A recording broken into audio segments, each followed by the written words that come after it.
So our first era, this gentleman I didn't know, but knowing Art Mathers as I do, I've listened to Art Mathers for the last 10 years talk about this guy's basketball abilities. And Art, where are you, Art? Put your hand up. There he is.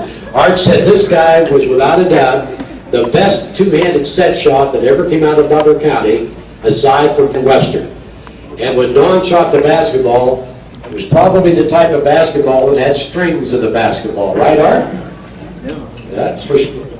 But anyhow, Don Hixon was an excellent basketball player, but he came out of the Pittsburgh area. He spent 1 year at the old Penn Township High School. But he was, as a sophomore at Westinghouse, he was named the Pittsburgh Sun-Telegraph All-City High School basketball team. And as a junior, he led the city of Pittsburgh schools in scoring, and he was named the second team All-District. But he played his senior year at Penn Township High School down in Route 8 South. He was named captain of the basketball team. In those days of low-scoring games, if you scored 21 points, you put a lot of points in the hoop. He scored 19 in one Class C game as they upset Mars High School. His skills, however, went beyond the high school playing field. He had an opportunity to attend school, did not go, but the letters of support that came with his nomination from the various athletes who played for him and were under him was unbelievable. Lloyd Park, Thompson, these guys who learned from Don. And they all said every one of them said that this guy was so influential in their lives and in their sports life. But he also was a catcher on the baseball team in the Eagle County League for Penn Township. I didn't know the gentleman, but I only found this out about maybe 2 years ago, that he basically was a farmer. And that was his lifelong ambition, to be a farmer. But here to accept the nomination on behalf of his grandfather is Dan Hixon. Dan, would you come up here, please?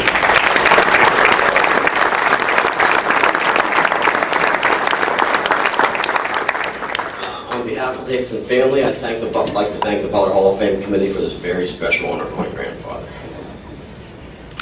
I was his third grandson and had the opportunity to spend many hours with him growing up on a dairy farm. Being a grandson, you generally get a little different treatment than you would a son or daughter. I keep telling my kids about the way my parents disciplined me, and they have trouble believing that their grandparents would ever do that. And I said, your grandparents aren't the same people that raised me. That's all people trying to get into heaven.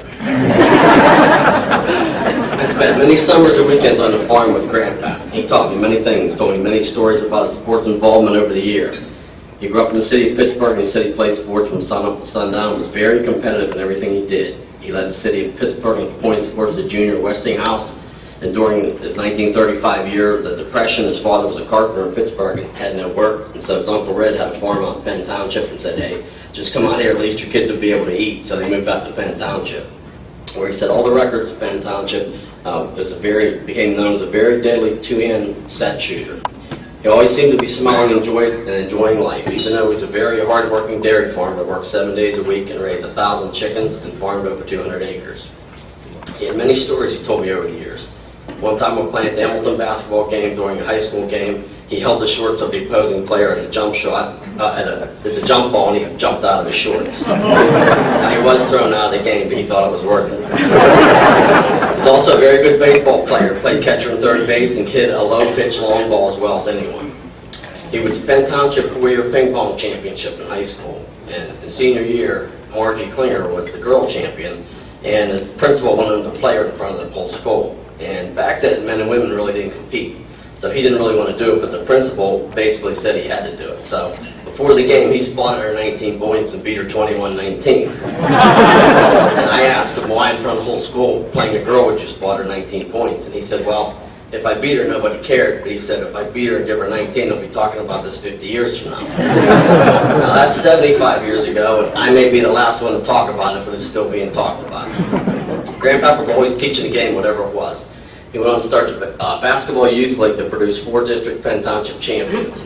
He started 4-corner offense when his team was behind 5 years before Dean Smith was born.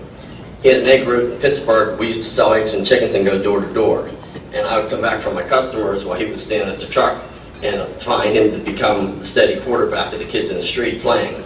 And he would teach the kids, tell them, you go out and run the patterns and I'll throw the ball to that point. Well, the kids would doubt his arm strength, and he'd cut the route short and he'd overthrow them.